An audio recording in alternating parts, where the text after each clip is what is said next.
y'all think of the Dana White? What the?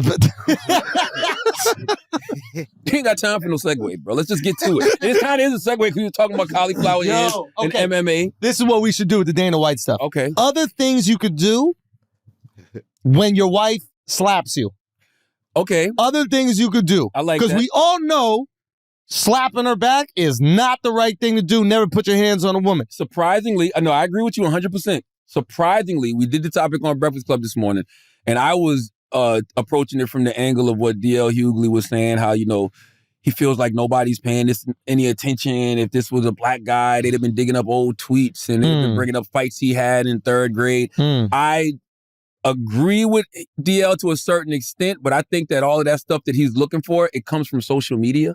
Like, mainstream media isn't really doing that. Like, that literally comes from people online digging up that kind of stuff, and then mainstream media might latch onto it. But it's not like mainstream media wasn't, reporting on the case. Yeah. So, what are the other reasons that people may not be taking it as serious? One of the big things that people were saying was because she slapped him. Yeah. Also not okay. It could be self-defense. Also not okay. Yeah. So a lot of people saw it from that perspective. I got that from the callers that were calling in. They thought that, well, she hit him. People need to keep their hands to themselves. You can't expect somebody not to hit you back when you hit them. I think two things are true. I think that one, there's a double standard that we all believe in, which is you just don't put your hand on women.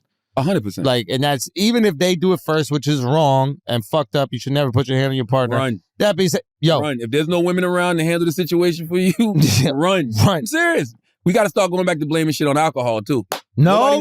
Nobody wants to do that, but it's true. Substances alter your thought process. Yeah, but you're always responsible for your actions. You can never do it, but you can't ask them if they're on their period. There's other things. Humble. What else can you do in that situation? Your humble opinion. Yeah, what is your humble opinion? You gotta walk the fuck away. That's what I think. Walk the fuck away is a good one. You're in public and you famous as fuck. People are gonna be filming you. Yeah. He doesn't see people holding cameras staring at him. Like, yeah. There's that, and I think the big issue with his is because he's been talking about that, especially with John Jones and all that.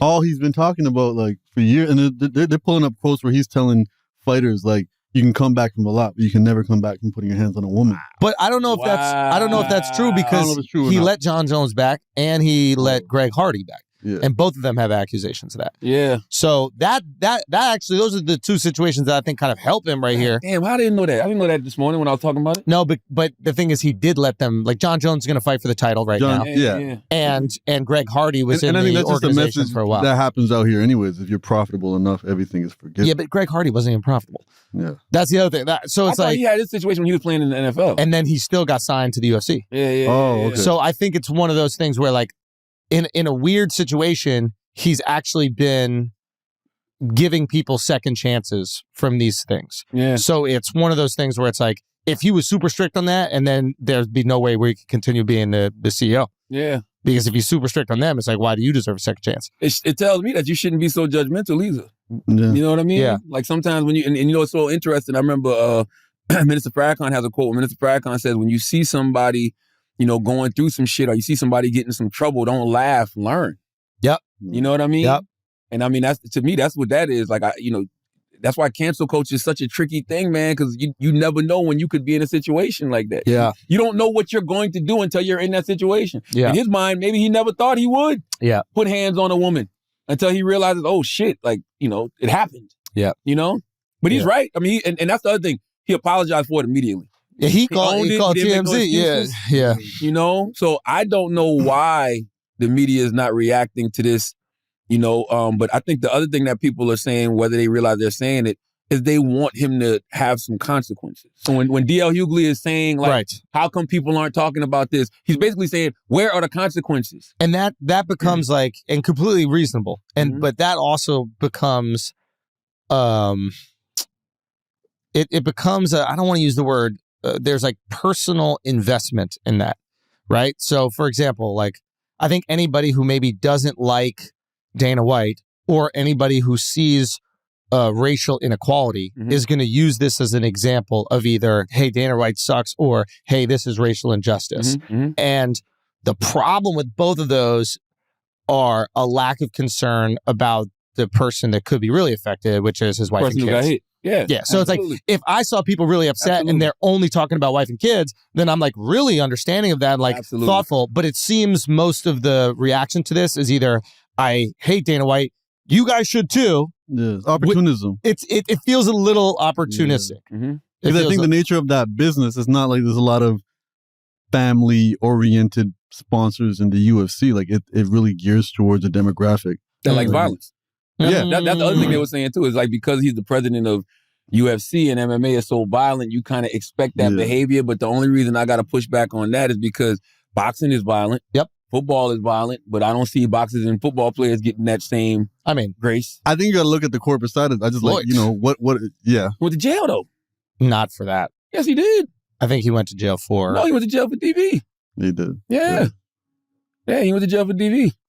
Fair enough. Yeah. I thought it was... I'm looking at it from like, if this was the CEO of like Disney, it'd be a whole different situation versus like what a who are the big corporate sponsors for like a UFC event. Oh, yeah. Where they're like, oh, this is going to hurt our bottom lines. We're going to have to pull out of this. And it's like, it's probably like they have like Manscaped or something like that. And then that might not. You know what's so interesting about that one? And you're absolutely right, Humble, but it's like, yo, who do these people think are watching Disney? Like, there's nobody that's perfect. It's the same thing with politicians. Like, we know people are not perfect. I think nowadays you trust people less when they appear too perfect. That's why the 48 Laws of Power always said never appear too perfect. Yeah. You know what I'm saying? Like, you got to have some dirt on you because that's what we're human. But I think corporate identity, because even when you start thinking about like the culture wars that are happening right now, I start to realize that like a lot of it is the people that I know who are complaining about it are people who work corporate jobs who are being told, like, for example, put your pronouns in your email. Yeah. And it's because these corporations are trying to appear perfect. They want to make everybody happy and they want to make as much money as possible. And then they're pushing that onto their employees, which is creating kind of friction because people are like, what? Like, I don't know what this stuff is or what have you. And I think, I don't have a 9-to-5 job, so there's nobody telling me how to conduct myself. So none of this is something that I have a stake in, and I don't concern myself with it. So if you're going to tell me what to do, and then not uphold those same values when something happens to you, then I'm going to feel like you're being a hypocrite. Yeah, as an employee, that's what you're saying. Yeah. And there's also, and just like the company, so I think, it gets interesting when you think of like a Netflix and like how they back Chappelle and when it comes to certain culture wars, stuff like that, but like. He's probably making them a boatload of money too. That's the other thing. It's like we can't expect corporations to be loyal to anything other than making their shareholders the most money. Yeah. But it's also up to corporations to live up to that responsibility. Sometimes they blur the line. Sometimes they go, it's important to us that we have a black movie selection for Black History Month. It's like, but you don't care about black movies. You don't care about black people. You care about making money off people who might be interested in black movies during this month. You're trying to profit off of the holiday. And if they were like Christmas. Exactly. Now, literally, if they were open about it, maybe it wouldn't work as well. Maybe people wouldn't buy as much stuff, but there'd be much less scrutiny when some sort of a hypocritical behavior came around, because they could always go, nah, we always about making money. So we're going to do whatever makes us money. You know what I'm saying? No, absolutely.